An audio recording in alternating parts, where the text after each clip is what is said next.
purpose of the book is to help readers develop their personal style while staying true to themselves. So what are the biggest challenges to the staying true part?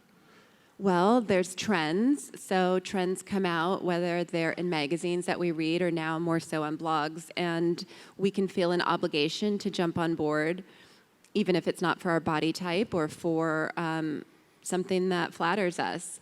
We can see a celebrity that we admire wearing something, and pretty soon all of the television shows are showing that celebrity with 5 or 6 different ways to wear it.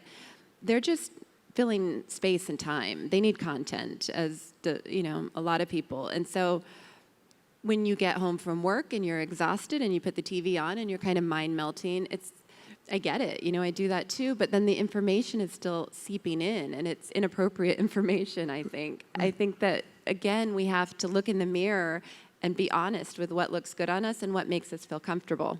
That reminds me of one of the anecdotes in the book where you have a conversation with your daughter. I believe it's Ava, who wanted to wear something to school that all the kids wanted to wear. And the story made me laugh because my mother, when she was a child, it wasn't something he was wearing. It was all the cool girls at school had little spice jars filled with Cheerios that had been colored different colors. You would just buy Fruit Loops now, but and it was like the cool thing, and and she wanted that. Yeah. And so this is a perennial. This is something that goes on, and it's a continual lesson. Share the story about what the lesson that you taught Ava. Yes. So my older daughter, who's now 16, was probably about 7, and she went to a private school in New York, and no uniforms, which I actually think uniforms are great for little kids. And she wanted this really popular sweatsuit. And if I said the name, you guys would totally know it. So we were walking in Soho, where every few inches there's a new store. And she saw the sweatsuit, and she wanted it. And she had a fit when she couldn't have it, literally a fit. And from then, I just, the fact that I know she didn't want it.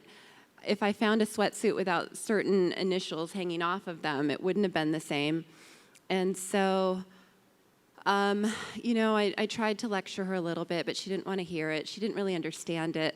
And so I waited for my next movie premiere invite, and I wore a pair of men's pajamas, striped, very chic, I thought, similar to, if you know the artist, Julian Snobble, who wears them, his wife's, so they're silk and a little nicer. But, I put on Manolos that were gorgeous, and I did hair and makeup, and I thought I was very respectful to the actors and actresses in the film. I wasn't trying to disrespect them or their work. But I walked the red carpet, and I got home, and later I went through the reviews with Ava so she could see my reaction at what were a lot of negative reviews. And her big eyes looking at me to see how I would react to very negative comments.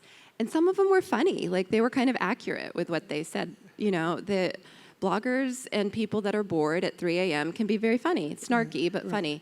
And so some of them were funny, and I laughed. And some of them, fortunately, the publications that I respected liked it. And eventually it got on someone's best dressed. And so I showed her all those things just so she would see that whatever I was willing to do for myself, I do expect from her, but vice versa. And to be able to read the negative comments in front of her. And so just baby steps. I asked her to start wearing mismatched earrings. And she didn't want to, but sure enough, it just took a few days before other girls started copying her, and she was so proud of that.